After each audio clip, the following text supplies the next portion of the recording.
السلام علیکم ورحمۃ اللہ وبرکاتہ۔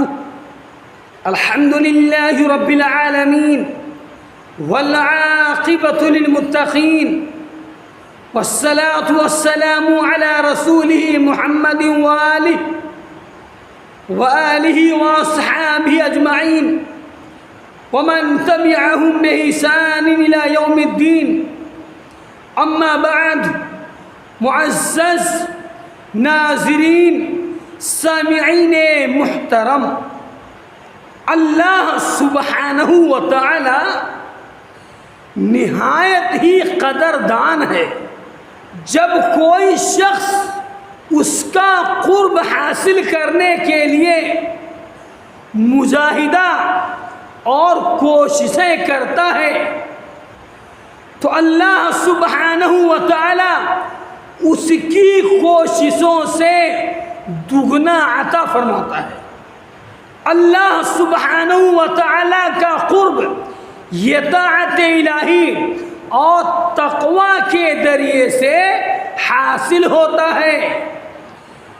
اللہ سبحانہ و تعالی اور غیروں کے مابین کے ڈر کا یہی فرق ہے کہ انسان غیر اللہ سے جب ڈرتا ہے تو اس سے دور بھاگتا ہے، لیکن انسان اللہ سبحانہ و تعالی سے جس قدر ڈرتا ہے اتنا ہی اس کے قریب ہوتا ہے۔ آئیے اسی تعلق سے پیغمبر اسلام جناب محمد الرسول اللہ صلی اللہ علیہ وسلم کی یہ حدیث کو سماعت فرماتے ہیں۔ عن انس رضی اللہ تعالی عنہ عن النبی صلی اللہ علیہ وسلم فيما يرويه عن ربه عز وجل قال: إذا تقرب العبد إلي شبرا تقربت إليه ذراعا، وإذا تقرب إليه ذراعا تقربت منه باعا، وإذا أتاني يمشي أتيته هرولة۔ رواہ البخاری۔ حضرت انس رضی اللہ تعالی عنہ سے روایت ہے کہ پیغمبر اسلام جناب محمد الرسول اللہ صلی اللہ علیہ وسلم اپنے رب سے روایت فرماتے ہیں کہ اللہ سبحانہ و تعالی نے فرمایا، جب بندہ میرے طرف ایک بالشت قریب ہوتا ہے تو میں اس کی طرف ایک ذراع، ایک ہاتھ قریب ہو جاتا ہوں، اور جب وہ میری طرف ایک ہاتھ قریب ہوتا ہے تو میں اس کی طرف دو ہاتھوں کے پھیلاؤ کے برابر قریب ہو جاتا ہوں، اور جب وہ بندہ میری طرف چلتا ہوا آتا ہے تو میں اس کی طرف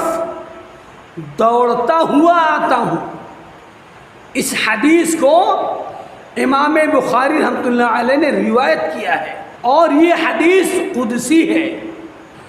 اس حدیث میں اللہ سبحانہ و تعالی کی جود و عطا، بخشش و مہربانی اور اس کی قدر دانی کا ذکر ہے کہ اللہ سبحانہ و تعالی تھوڑے پر بہت ہی زیادہ اجر و ثواب عطا فرماتا ہے۔ جو انسان اپنے رأس المال، صحت و فراغت کو احتیاط کے ساتھ استعمال کرتا ہے وہی فائدے میں رہتا ہے، اور جو شخص اسے ضائع اور برباد کر دیتا ہے، یعنی ان کا غلط استعمال کرتا ہے، تو وہ شخص قیامت والے دن خسارے میں رہے گا اور نادم ہوگا، شرمندہ ہوگا۔ انسانوں کی اکثریت ان دو نعمتوں کی صحیح قدر نہیں کرتی، چنانچہ وہ اپنے اوقات بھی بے فائدہ اور فضول کاموں میں صرف کرتی ہے، اور اپنی جسمانی قوت و توانائی بھی اللہ سبحانہ و تعالیٰ کے نافرمانی میں خرچ کرتی ہے۔ اس کا سخت خمیازہ قیامت والے دن بھگتنا پڑے گا، جب ہر چیز کا حساب اور وزن ہوگا۔ سامعین محترم، آئیے ایک دوسری حدیث کو سنتے ہیں اور اپنے شب و روز کا جائزہ لیتے ہیں اور اپنا خود کا محاسبہ کرتے ہیں۔ قال رسول اللہ صلی اللہ علیہ وسلم: نعمتان مغبونون فیہما کثیر من الناس، الصحة والفراغ، رواہ البخاری۔ حضرت ابن عباس رضی اللہ تعالیٰ عنہ سے روایت ہے کہ پیغمبر اسلام جناب محمد الرسول اللہ صلی اللہ علیہ وسلم نے ارشاد فرمایا، دو نعمتیں ہیں جن میں اکثر لوگ ان کے غلط استعمال کی وجہ سے خسارے اور گھاٹے میں رہیں گے، صحت اور فراغت۔ اس حدیث کو امام بخاری رحمۃ اللہ علیہ نے اپنی صحیح کے اندر ذکر فرمایا ہے۔ غبن کے معنی ہے گھاٹا، یعنی اپنی چیز کو کم قیمت پر فروخت کر دینا، یا کسی چیز کو اس کی اصل قیمت سے ڈبل ٹربل قیمت پر خریدنا۔ ان دونوں صورتوں میں انسان کا گھاٹا ہے، اور معلوم ہونے پر اسے حسرت و ندامت ہوتی ہے۔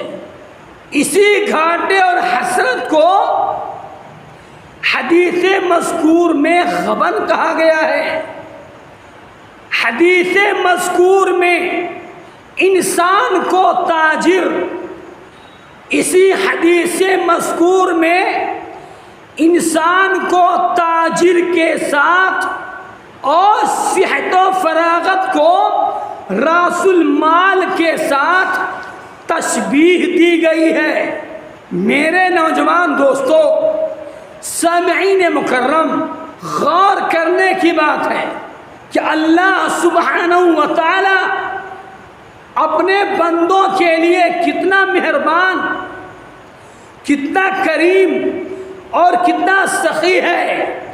ایمان والا بندہ، مومن بندہ رب تعالیٰ کے جانب ایک بالشتہ آتا ہے تو رب تعالیٰ ایک ہاتھ اس کے قریب ہوتے ہیں۔ اللہ سبحانہ و تعالیٰ کی شان کریمی ملاحظہ فرمائیں۔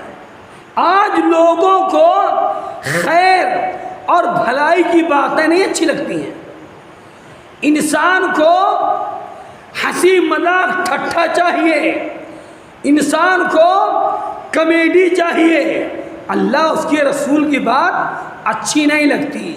وہ فرمان پیغمبر اسلام جناب محمد الرسول اللہ صلی اللہ علیہ وسلم کی ہوتی ہے، مگر آج کا انسان ان باتوں سے دور بھاگتا ہے، دن اور رات الجھا رہتا ہے جہنم کی تیاری کرنے میں، مگر دعویٰ ٹھوس کرتا ہے کہ ہم جنت کے مستحق ہیں۔